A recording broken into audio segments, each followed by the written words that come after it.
They put me in the attic, just for storage, they said, as if I were nothing more than a forgotten box of old linens or a dusty trunk filled with things nobody wanted to look at anymore.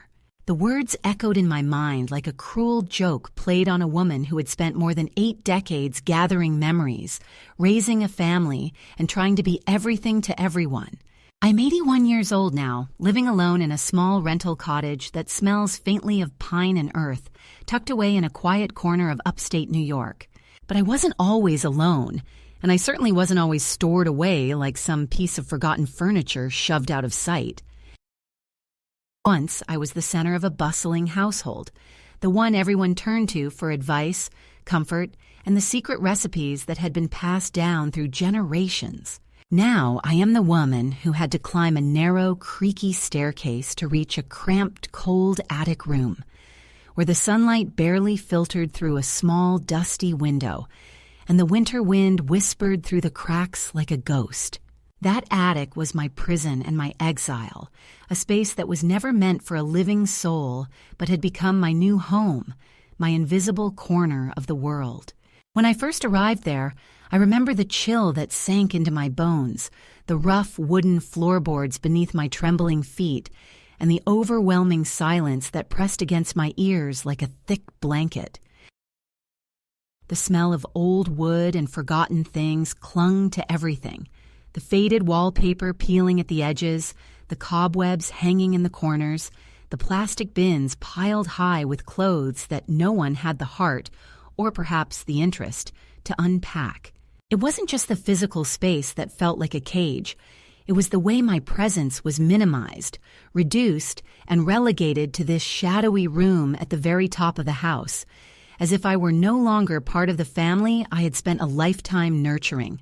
My daughter and her husband had insisted it was for my own safety, that the attic was a place where I could have privacy and quiet, away from the noise and bustle of their busy lives. They said it kindly, their voices soft but firm, as if trying to soften the blow. But I saw through the polite words, saw the way their eyes darted away when I looked at them, the way they hurried through their explanations as if embarrassed by the whole arrangement. It wasn't just about safety. It was about control, about shutting me away like an inconvenient secret that couldn't be acknowledged openly. The first night in the attic, I lay awake listening to the muffled laughter and voices coming from the rooms below. I could hear the clink of dishes, the hum of the television, the footsteps of grandchildren running through the halls. I felt both near and impossibly far from all of it, like a ghost haunting a home that no longer belonged to me. I reached out to touch the cool plaster wall as if trying to hold on to something real, something that might anchor me back to the life I once had. But the coldness seeped into my fingertips, reminding me that I was alone up here, where no one came except to drop off a tray of food and a glass of water that I barely touched. The meals were never warm, always left hastily and without a word, like an afterthought. Sometimes the tray would be missing altogether, and when I asked about it, my daughter would sigh and say she thought I was resting. Resting. The word felt like a lie whispered to keep me silent, to keep me compliant in this strange new world where I was less a person and more a fixture. Days slipped into weeks, and the attic grew darker with the passing seasons. The small window, once a source of faint light, became fogged with dust and rain. The room smelled of mildew and forgotten things, the musty scent settling into my clothes and hair. I began to lose track of time, marking the days not by dates but by the number of meals delivered or the number of times I heard footsteps overhead. The loneliness was a living thing, wrapping itself around me and squeezing tighter with each passing hour. I found myself talking aloud to the empty room, reciting fragments of old stories, quoting lines from books I had read long ago, anything to fill the silence that threatened to swallow me whole. Memories came unbidden, sharp and aching. The laughter of children gathered around the kitchen table, the scent of fresh bread baking in the oven, the warm embrace of a husband long gone. Each memory was a dagger and a balm, a reminder of what had been and what was now lost. Yet amid the quiet despair, a stubborn flicker of defiance remained. I was not ready to be stored away like some relic to be dusted once in a while or forgotten entirely. My voice might have grown softer with age, but it was still there, waiting to be heard. The attic was supposed to be the end of my story, the place where I faded into the background, but I refused to be silent. I refused to be invisible. Every day I found small ways to remind myself that I was still here, still alive, still capable of more than being a shadow in the corner. I would sit by the tiny window and watch the world outside, the trees swaying in the breeze, the birds flitting from branch to branch. I imagined the life below, the dinners, the laughter, the family gatherings, and I vowed that one day I would reclaim my place, not as an unwanted guest or a forgotten burden, but as a woman with a story still unfolding.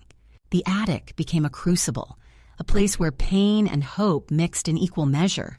It was cold and lonely, yes, but it was also where I began to remember who I was beneath the layers of hurt and neglect.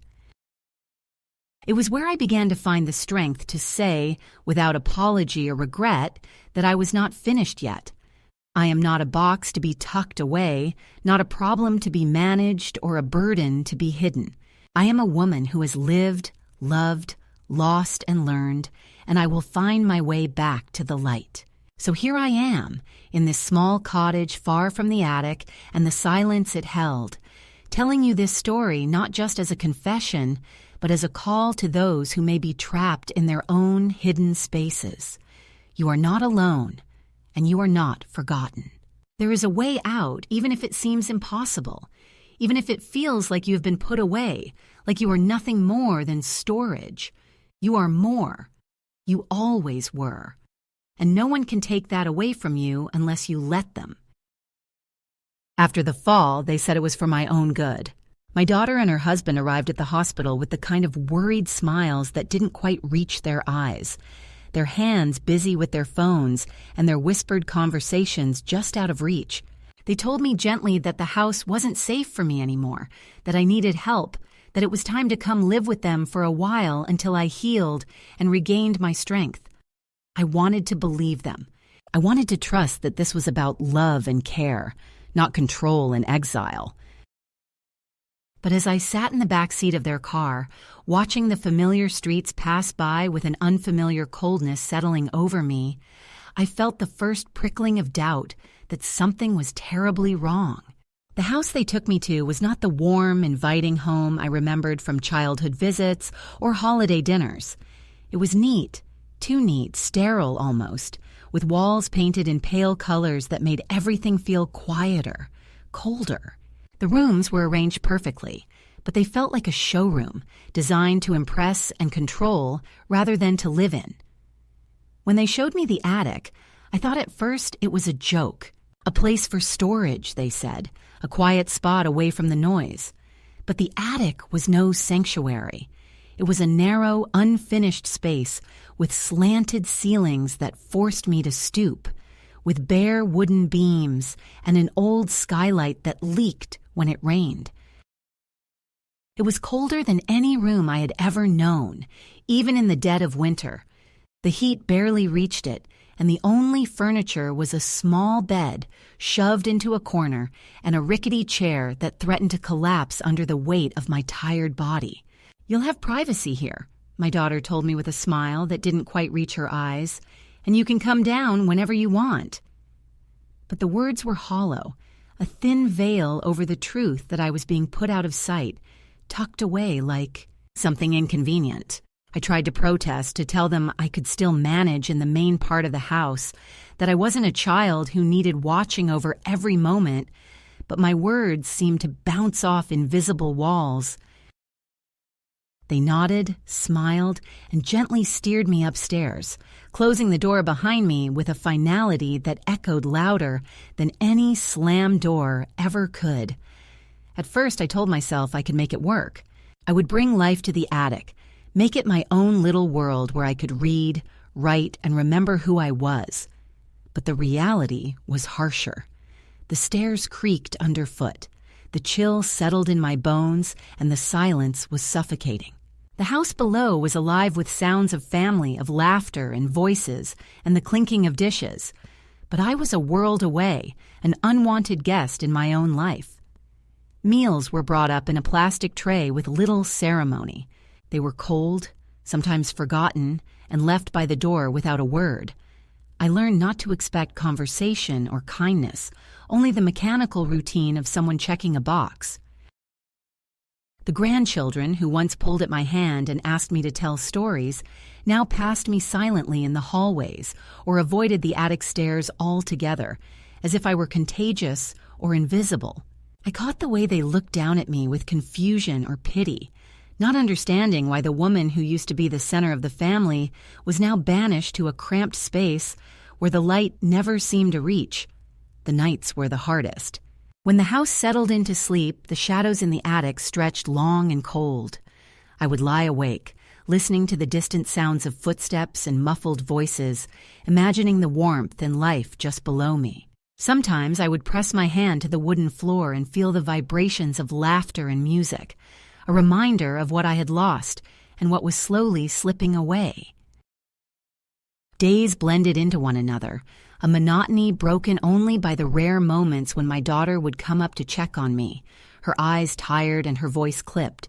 She spoke to me with the kind of careful politeness reserved for someone fragile or difficult, and I realized then that I was no longer the mother or grandmother, but a problem to be managed, a burden to be hidden. One afternoon, when I ventured downstairs to get some fresh air, I was met with startled glances and hurried excuses. My daughter quickly intervened, reminding me firmly that the attic was where I was supposed to stay, where it was safe for me. The words stung more than any harsh tone could. I was being confined not out of love, but out of convenience. The catalyst came slowly, a quiet unraveling that left me isolated and erased from the life I had built. It was in the way my opinions were dismissed, the way my presence was tolerated only when absolutely necessary. It was in the way the house's layout itself became a barrier, the locked door at the attic's base a symbol of my exclusion. I remember the moment clearly, sitting on the edge of the bed, looking out through the grimy window at the gray sky, feeling the weight of years pressing down on my shoulders. It wasn't a sudden betrayal, but a gradual one, like a slow drip that finally overflowed the cup. The attic was not just a room, it was a sentence. I was being stored away, not cared for. Yet beneath the despair, a spark of defiance began to glow. I would not let this be the end of my story. They might have put me in the attic, but I was still here, still breathing, still capable of reclaiming my life. The catalyst was not just the fall or the move, it was the moment I realized that I had been forgotten not by accident, but by choice. And in that painful truth, I found the strength to begin planning my escape.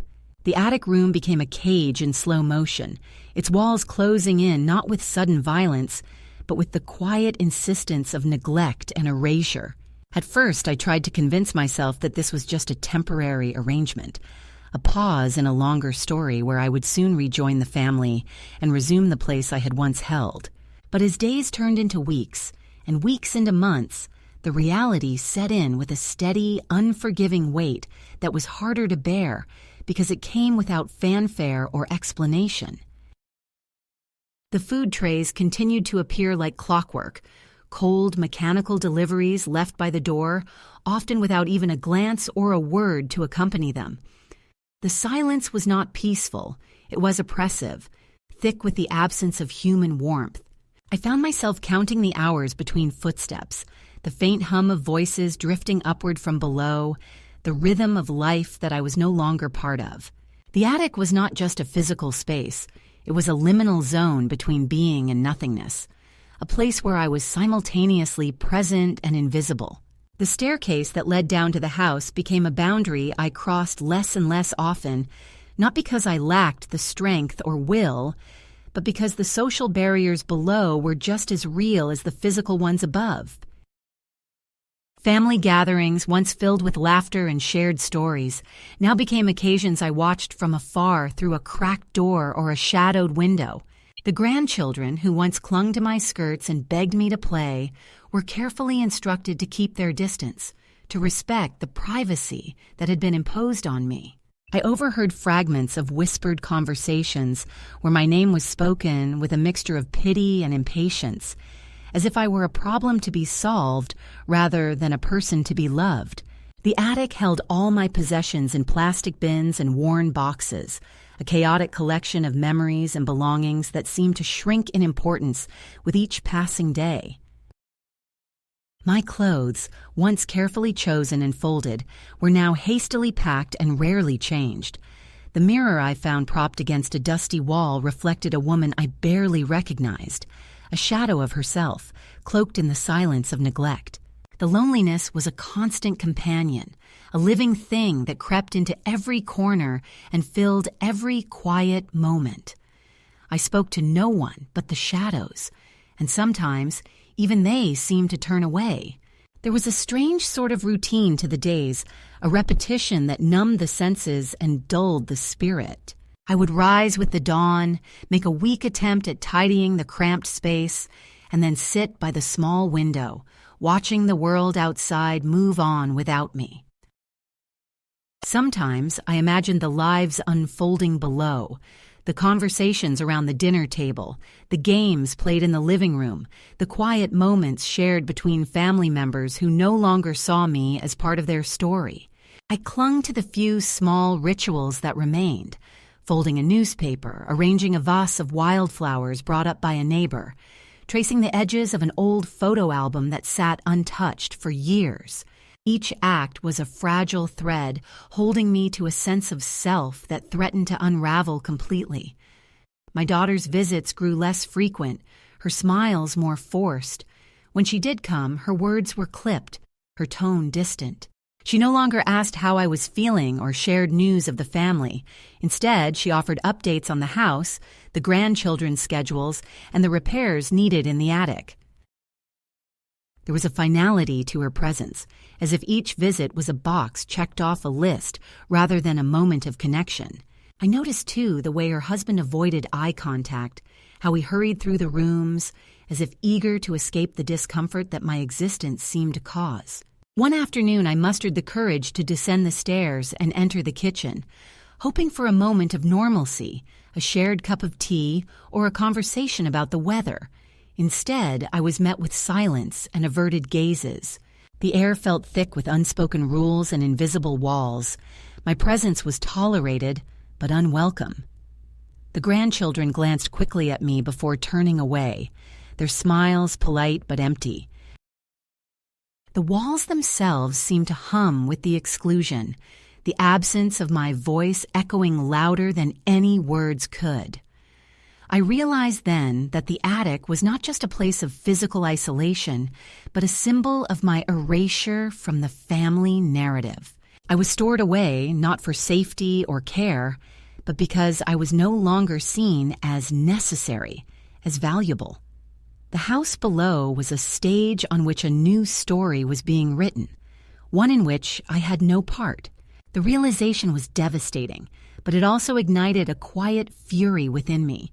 I began to observe the patterns of neglect and avoidance, to note the moments when doors closed too quickly, when conversations hushed at my approach, when invitations to join in were never extended.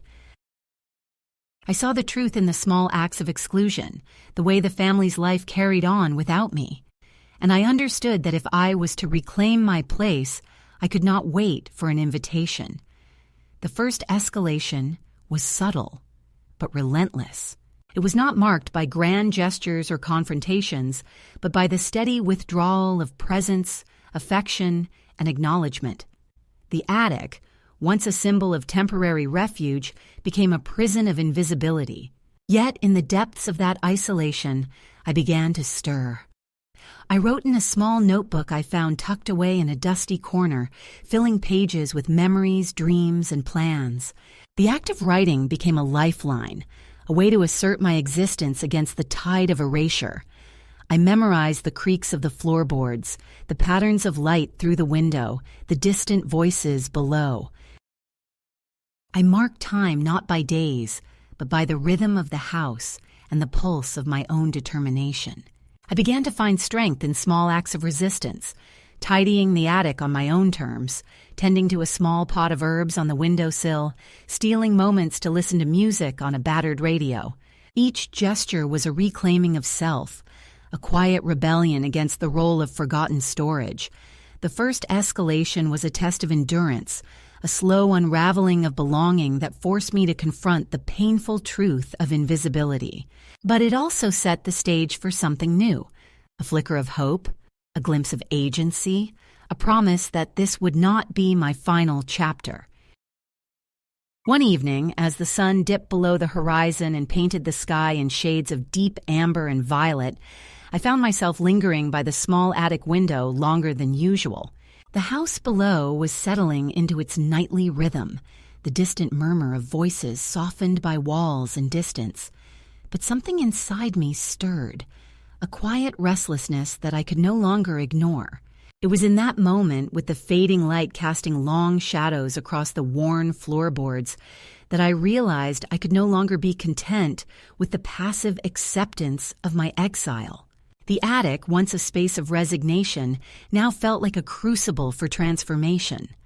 I began to reach deeper inside myself, searching for the threads of courage and memory that had been buried beneath years of neglect and isolation. Among the few belongings I had managed to keep, I found an old leather-bound notebook, its edges frayed and pages yellowed, but still holding the faint scent of years gone by. It was a repository of thoughts and poems I had once scribbled during quieter times, and now it became my sanctuary, a place to reclaim my voice when the walls around me seemed intent on silencing it. That night, by the dim glow of a flickering candle I had carefully salvaged, I began to write again, each word a small act of defiance against the erasure I had endured. I wrote about the garden I once tended, the stories told at family gatherings, the warmth of a home that had felt alive with love and laughter. Writing was not merely a recollection, but a resurrection, a way to stitch together the pieces of myself that had been scattered by years of being pushed aside. As the nights passed, my words grew bolder and more deliberate. I chronicled my days in the attic, the cold that seeped through the floor, the loneliness that wrapped around me like a shroud, but also the moments of quiet resilience, the tiny green shoots of hope pushing through cracks in the concrete. I wrote letters I never intended to send, messages to my daughter and grandchildren, to the younger versions of myself, and to the woman I was becoming. The act of writing reawakened something long dormant, a flicker of agency and purpose that the family's well-meaning neglect had failed to extinguish. Encouraged by this newfound strength, I began to take small but meaningful actions. One evening, after the house had fallen silent and the shadows grew long and comforting, I crept quietly down the attic stairs and into the kitchen. The room was dark and cool, the air tinged with the faint scent of forgotten meals and polished surfaces. I pulled out the ingredients I had hidden away in a small bag. Simple things, a loaf of bread, a wedge of cheese, a handful of herbs from the windowsill pot, and prepared a meal for myself. It was not much, but it was mine, made with my own hands and for my own nourishment. Sitting alone at the dining table beneath the chandelier, I ate slowly, savoring the warmth that spread through me with each bite. It was a quiet reclamation of space and dignity, a refusal to be confined to the shadows any longer. From that night on, I found ways to slip down more often, to touch the life that continued below without me. Sometimes I would fold laundry or wash a dish left in the sink, small acts of presence that reminded me of the woman I was and the life I had lived. I began to speak softly to the cat who wandered the halls, to the houseplants on the windowsills, to the photographs that lined the shelves. Each connection, no matter how small, was a thread weaving me back into the fabric of the world. Alongside these quiet rebellions, I also began to reflect deeply on the nature of my relationships, the fractures and the silences that had widened over the years, the unspoken resentments and misunderstandings that had built invisible walls between me and those I loved. I realized that my isolation was not just physical, but emotional, a chasm created by years of being unseen and unheard. This awareness did not bring bitterness, but clarity.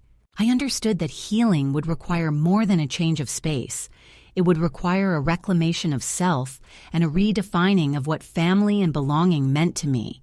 I reached out in my writing to the parts of myself I had long neglected, the creative, curious, hopeful woman who still lived beneath the weight of age and sorrow. I began to plan small outings, walks to nearby parks and shops, moments to breathe fresh air and feel the sun on my face. Each step was tentative but purposeful, a reclaiming of freedom one breath at a time. The attic, once a place of confinement, had become a crucible for transformation, a space where loss and hope intertwined. It was here that I began to rebuild my sense of self, not as the woman I had been defined by others to be, but as the woman I still was, resilient, complex, and fiercely alive. This midpoint marked the turning of the tide. The quiet acceptance that had held me captive began to give way to a quiet assertion of my own will and desires. I was no longer willing to be a passive inhabitant of a forgotten space, but an active creator of my own story. The attic was still my home, but it was no longer my prison. It was the place where I first dared to hope again, to dream again, and to believe that the chapters ahead might hold something new, something real, something mine. The days that followed the small acts of rebellion brought with them a new kind of tension, a second escalation that tested the fragile threads of my resolve. It began subtly, almost imperceptibly, as if the walls themselves were closing in tighter in response to my growing presence.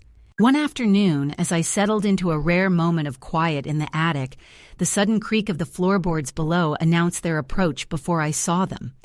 My daughter's voice was sharp, brittle with suppressed anger, as she called my name. "Mom, come downstairs, now!" The summons was not a request, but a command, and the tone left no room for refusal. With a sinking heart, I made my way down the narrow staircase, each step echoing in the hollow space, and entered the kitchen where the cold reality awaited. My daughter stood with arms crossed, her face taut and unyielding, while her husband lingered near the doorway, his expression unreadable, but his presence a silent reinforcement of the barrier between us. "What are you doing here?" she demanded, eyes flashing. "I made dinner," I said quietly, my voice barely above a whisper. The words seemed to bounce off invisible walls. "You're not supposed to be here. It's not safe," she snapped. The accusation was thinly veiled. I wasn't just breaking a rule. I was challenging their control, their carefully constructed order. She told me that my wandering around the house was dangerous, that the attic was where I belonged until further notice.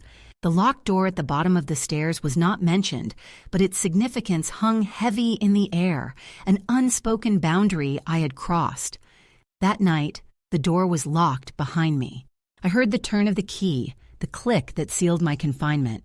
The house settled into silence, the muffled sounds of footsteps and voices below a cruel reminder of my exclusion.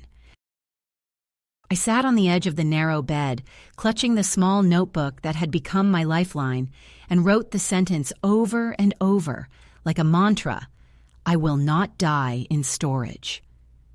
Days passed in a blur of loneliness and quiet defiance. The lock on the attic door was more than a physical barrier.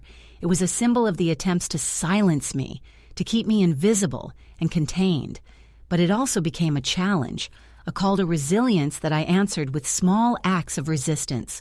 I memorized the pattern of footsteps, the rhythm of the household, and I used the time to deepen my writing, pouring my pain, anger, and hope onto the pages. One morning, when the house was still cloaked in dawn's soft light, I found an unexpected ally in a neighbor, a woman named Ruth who lived next door and had seen me being led up the attic stairs for the first time. Ruth was widowed and lived alone, a quiet presence who sometimes left small gifts of food or flowers at my door. One day, she knocked softly and slipped a small envelope into my hand before disappearing down the driveway. Inside was a card with the contact information for a local women's legal aid clinic, along with a note that read simply, "You deserve better." The gesture was a lifeline, a beacon in the darkness, and it rekindled a flicker of hope that I had thought long extinguished. Using the kindness and trust that Ruth had offered, I began to make plans. With great caution, I borrowed a neighbor child's tablet left unattended on the porch and quietly reached out to the clinic. The women on the other end of the line listened patiently as I explained my situation, their voices calm and reassuring. They helped me understand my rights, the options available to me, and most importantly, that I was not alone. The idea of seeking help outside the family was daunting, fraught with fears of reprisal and misunderstanding, but it was a necessary step toward reclaiming my life. Meanwhile, tensions in the house below simmered and boiled over in subtle ways. My daughter's anger was barely concealed in curt remarks and cold stares. The once polite distance had hardened into open hostility, each encounter charged with unspoken accusations and resentments.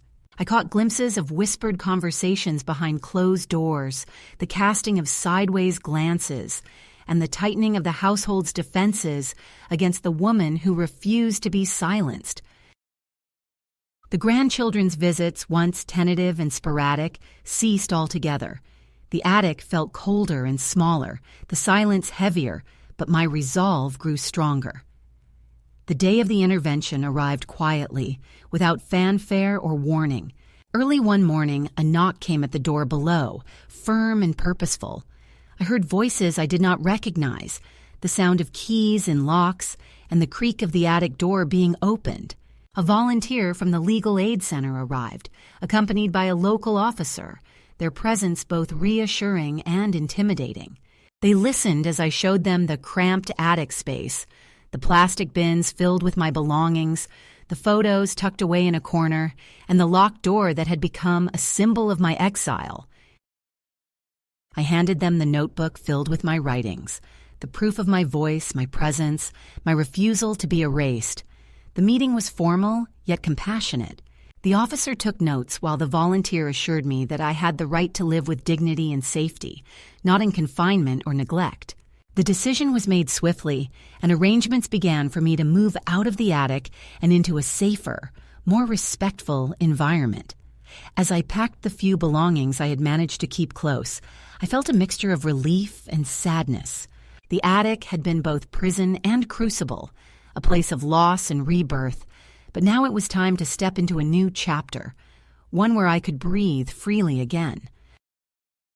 My daughter and her husband were left standing in the kitchen, their faces a mixture of shock and silent defeat, holding a half-eaten croissant as if it were a fragile symbol of the life they had tried to control. The house seemed quieter without me, but the silence was no longer suffocating. It was a space filled with possibility. As I stepped out into the sunlight, leaving the narrow stairs and locked door behind, I felt the weight of years lift from my shoulders. I was not a forgotten object to be stored away, but a woman reclaiming her life, her dignity, and her voice. The second escalation had been harsh and painful, but it had also been necessary. A confrontation that shattered the illusion of control and forced a reckoning with the truth. It was a turning point where invisibility was met with visibility, confinement with liberation, silence with the beginning of a new song. The day I left the attic for good was neither dramatic nor loud, but it carried the weight of 1,000 unspoken words and years of quiet suffering. The morning light filtered softly through the curtains of the small rented cottage I had found with the help of the Women's Legal Aid Clinic, casting warm hues over the modest furnishings and the scattering of personal belongings I was finally able to call my own. The air smelled faintly of pine and fresh linens, a far cry from the stale, cold atmosphere that had clung to me in that cramped attic space. For the first time in what felt like forever, I was breathing freely, unburdened by the heavy silence of exclusion. The move had been arranged with a precision that felt both reassuring and surreal. Workers carrying boxes of my things, the gentle hands of volunteers who treated me not as a burden, but as a person deserving of dignity and respect. I watched the house that had been my prison fade into the distance, the locked attic door a symbol of a chapter that was finally closing. Settling into the cottage was a balm to my soul.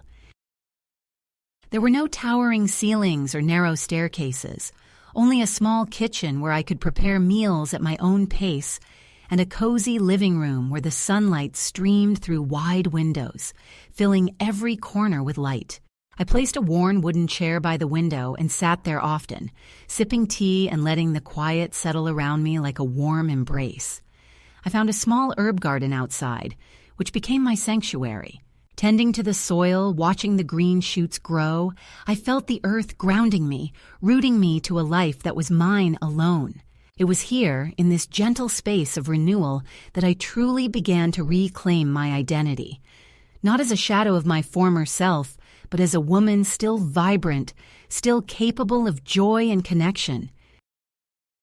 One of the most profound moments came when I received a letter from my daughter. The envelope was thick, the handwriting unmistakably hers, but the words inside were a mixture of regret and guarded hope. She wrote of their worry, their confusion, and a desire to rebuild what had been broken, but she also acknowledged the pain they had caused and the mistakes made. I read the letter slowly, feeling a mixture of sorrow and understanding. It was a tentative olive branch, not a demand for reconciliation, but an invitation to dialogue. I wrote back, not with anger or recrimination, but with honesty and a clear boundary. I told her that I was safe and well, that I was no longer willing to be hidden or diminished, and that if she wished to be part of my life, it would have to be on terms of respect and equality. The letter was a turning point, not just in our relationship, but in my own heart. It was a declaration that I had found my voice and would no longer be silenced. In the weeks that followed, I began to build new connections, joining a local women's group, volunteering at the community center, and reconnecting with old friends who reminded me of the person I had always been beneath the layers of neglect. These new relationships were not replacements for family, but companions on a path of rediscovery and healing.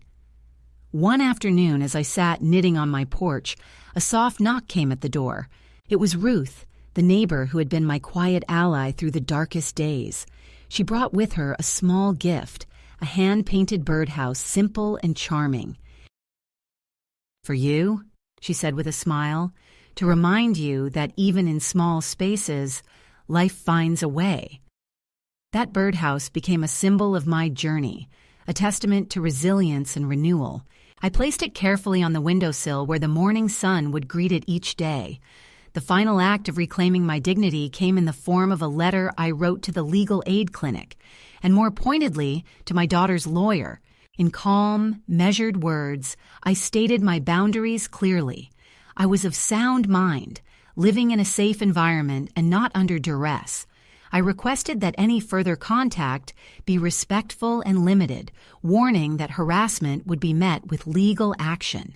The letter was my shield and my sword, a declaration that I was no longer vulnerable or voiceless.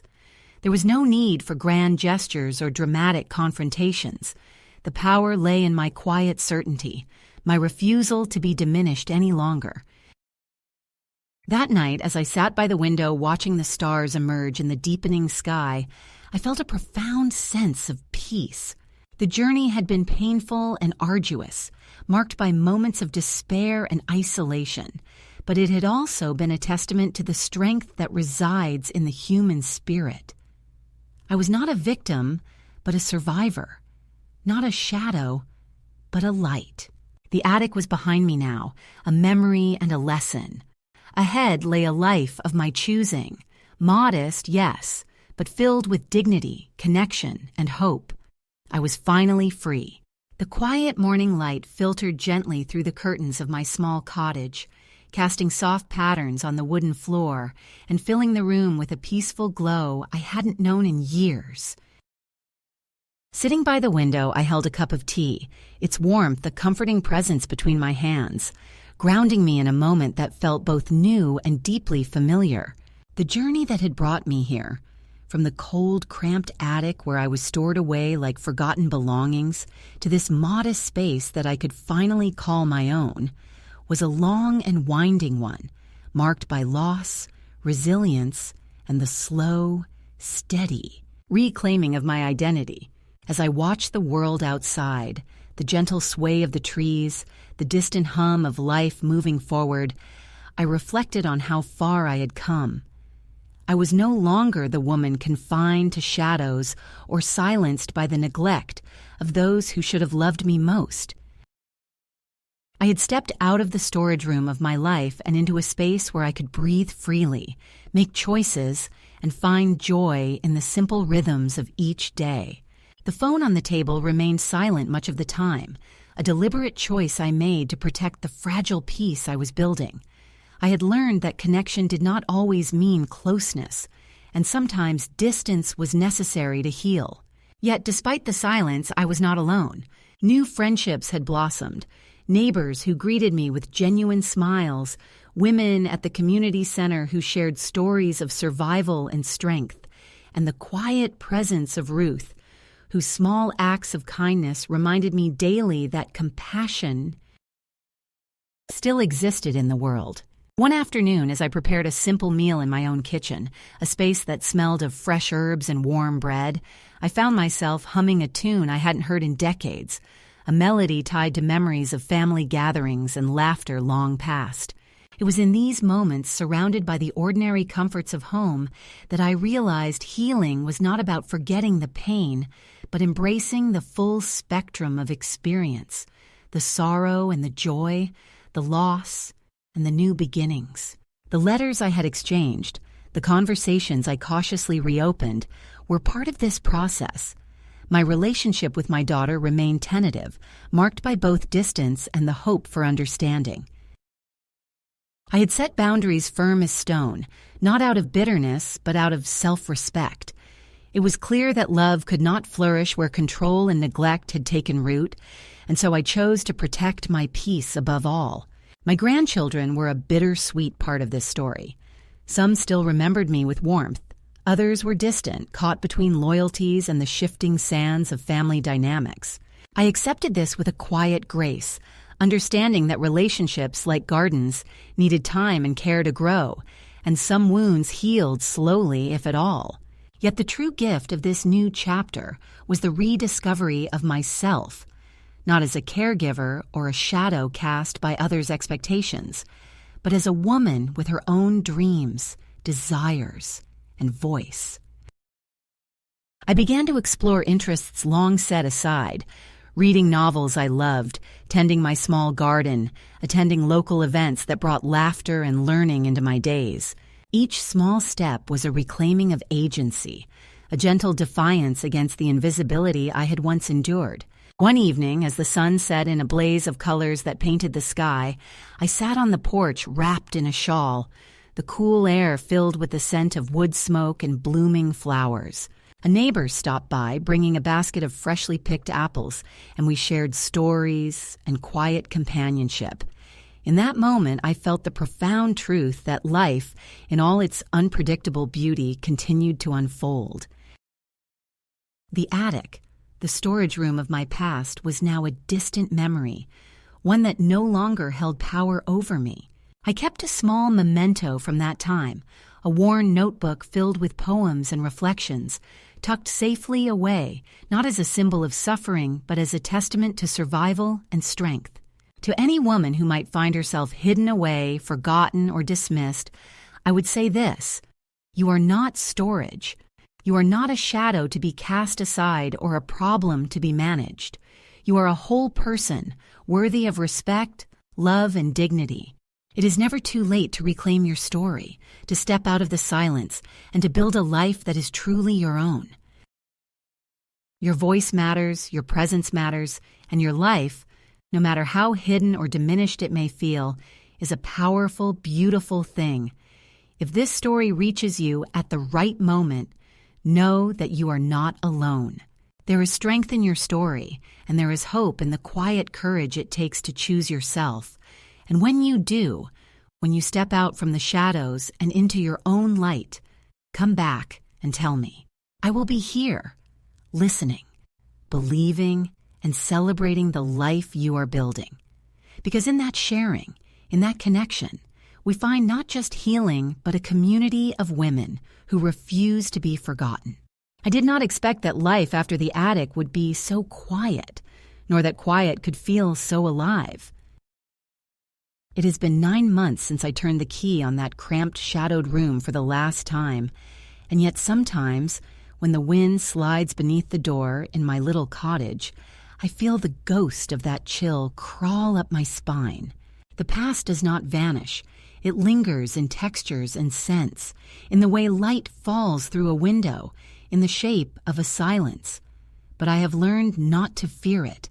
It is simply there, like an old scar, evidence of hurt, proof of healing. The days here are mine. They do not arrive with someone else's schedule attached, nor do they come with instructions about where I may or may not sit, walk, or speak. In the mornings, I make tea in a chipped blue cup, the same one I brought with me from my old home. I watch the steam rise and curl in the sunlight that spills through the kitchen window, golden and indifferent to my age. There is no tray pushed through a door, no hurried knock, no cold plate left without a word.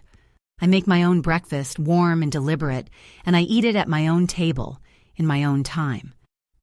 There's a small park a few streets away. The first time I went there, my steps were slow, careful, my body still not convinced that I could walk without asking permission. The trees arched overhead like old friends, and the air carried the scent of earth and grass.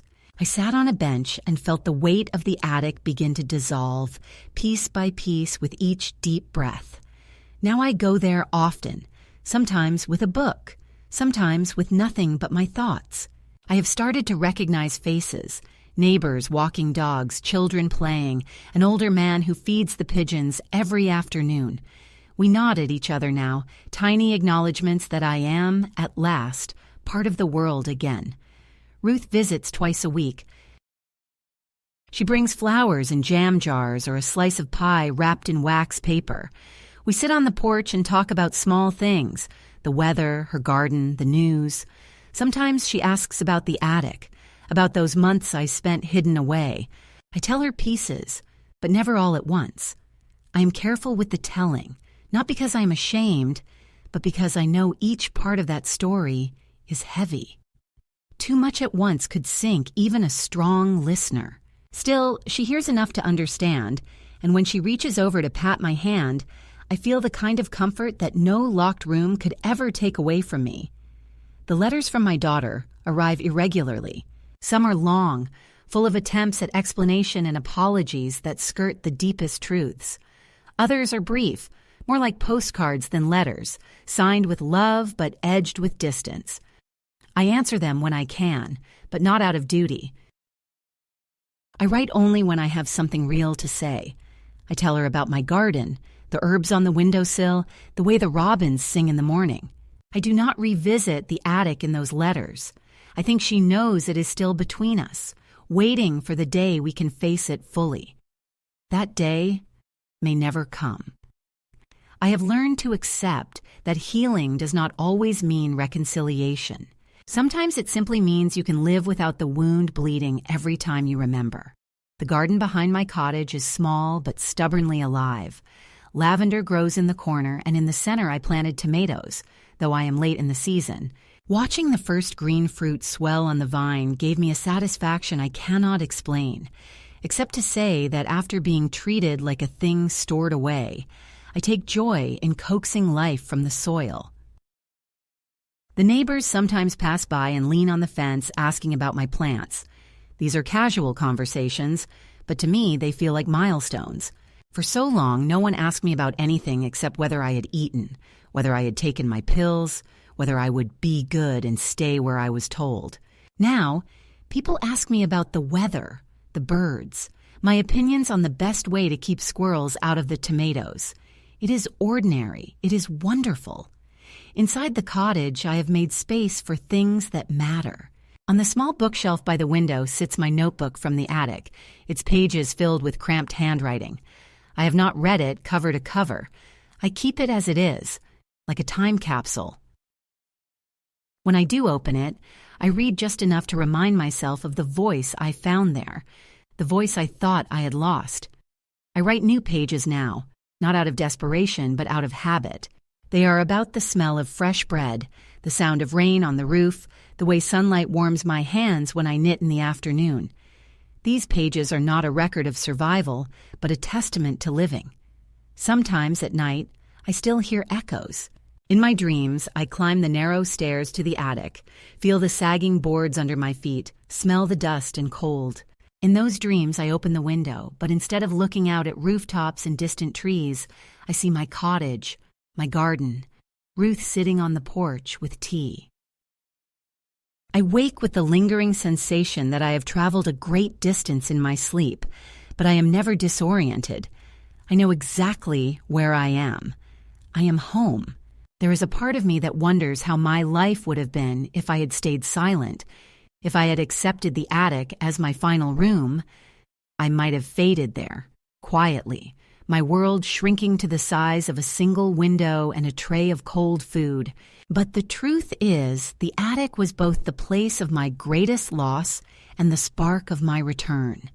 It was where I understood fully that to survive is not enough, that one must also be seen, heard, and allowed to stand in the sun. In the community center where I volunteer now, I meet women who carry their own locked doors. Some are invisible in their families, some in their marriages, some even in their workplaces. I do not always tell them my story, but they see something in my eyes. I think they recognize the look of someone who has been kept out of sight and has found her way back. We share cups of coffee, conversations that start small but grow deep. And sometimes, when the moment is right, I tell them, "You are not storage." I say it softly like a seed, because I know it might take root in silence before it grows. On my desk sits a single photograph from before the attic. Me holding my youngest grandchild, the light in the kitchen behind us.